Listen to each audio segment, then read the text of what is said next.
So, welcome, dear listeners. And if you have missed the last 10 years of the cycling, you might mistake our today's guest for a younger and more handsome version of Ivan Drago of Rocky 4. But you are certainly wrong.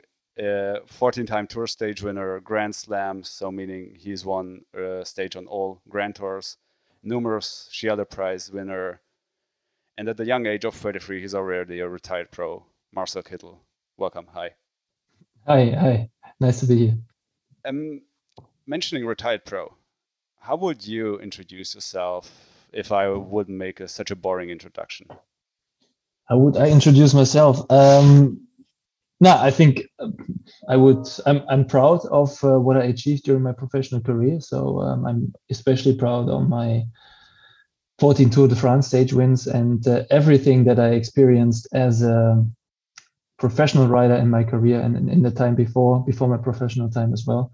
So I think that's something to look back to. And thanks for the nice introduction. I would probably also mention that I love who I am now and what I do now, and it's something totally different.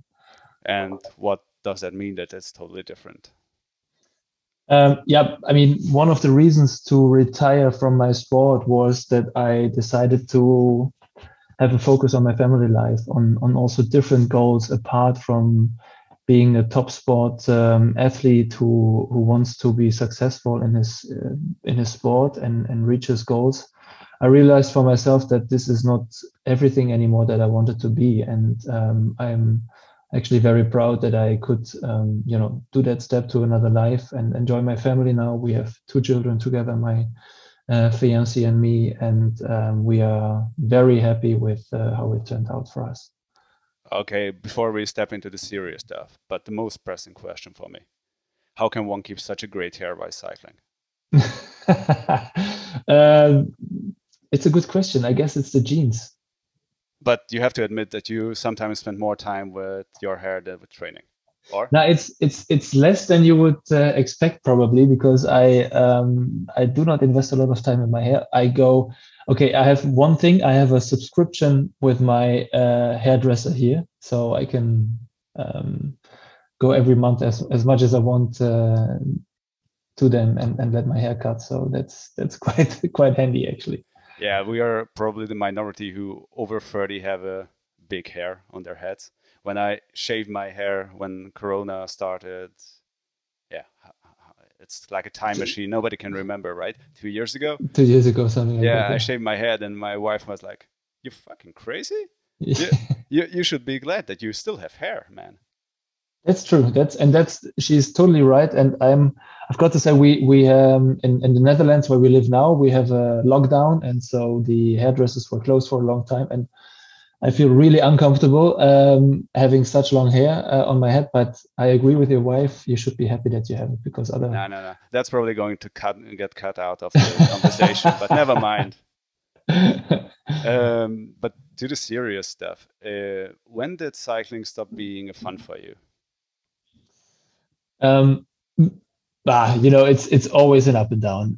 I think I would like to say that first, because when you fall in love with something, also with someone, that's all you want to have in your life at that moment. But you also know there are going to be hard moments. So also a professional sports career, just like a relationship with your girlfriend or boyfriend, it's all the same, because there are great moments, but sometimes there are also difficult moments. And I think I've always had them, like everyone else, during my career as well.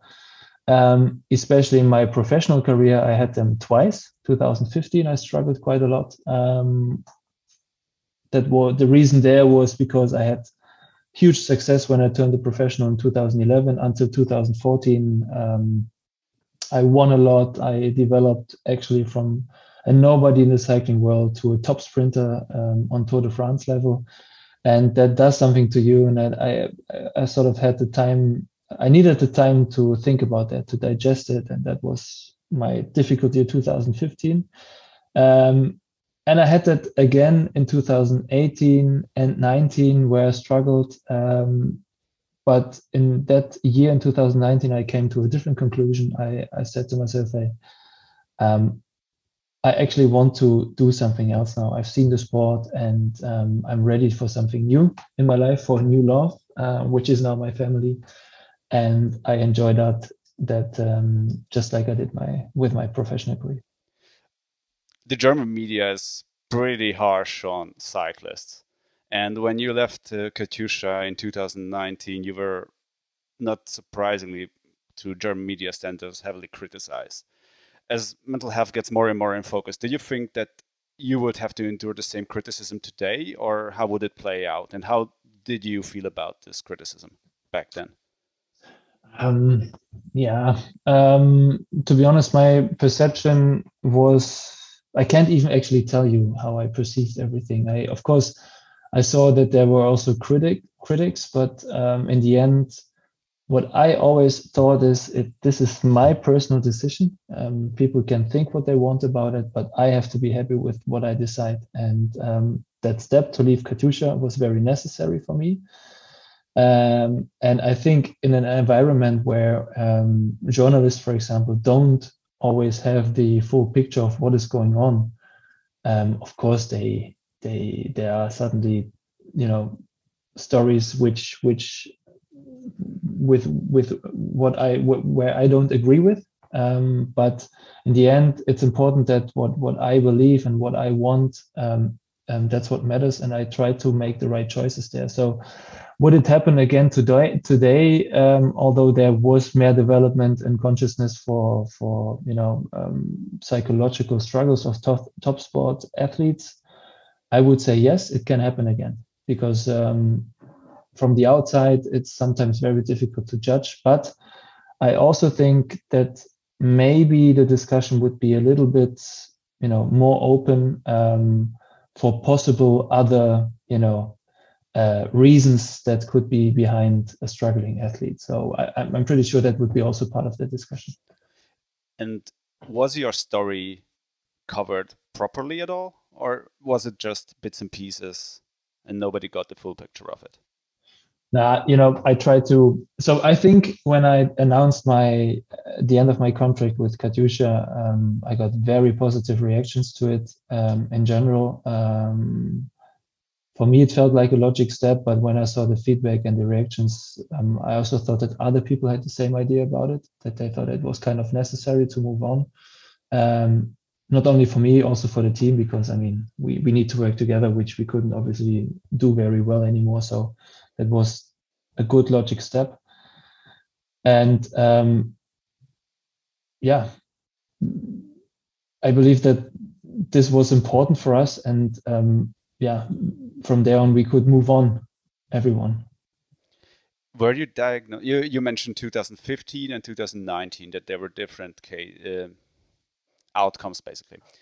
Were you diagnosed with burnout, or basically had only in quotes mental symptoms, or was it already physical ones?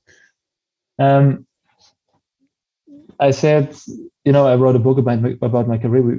We've discussed it already before the interview now, and I'm talking also in my book about what I experienced, and also about the fact that I find the comparison, to someone, for example, who has depression, serious depression. I find it hard to compare myself to someone like that, because it's a serious illness, and you have to take care about, for these people to talk about it, and I don't want to speak about it easily, but I do believe that the symptoms I had, they were not only like psychologically, where I was in a bad mood and I struggled to find goals and struggle to reach them.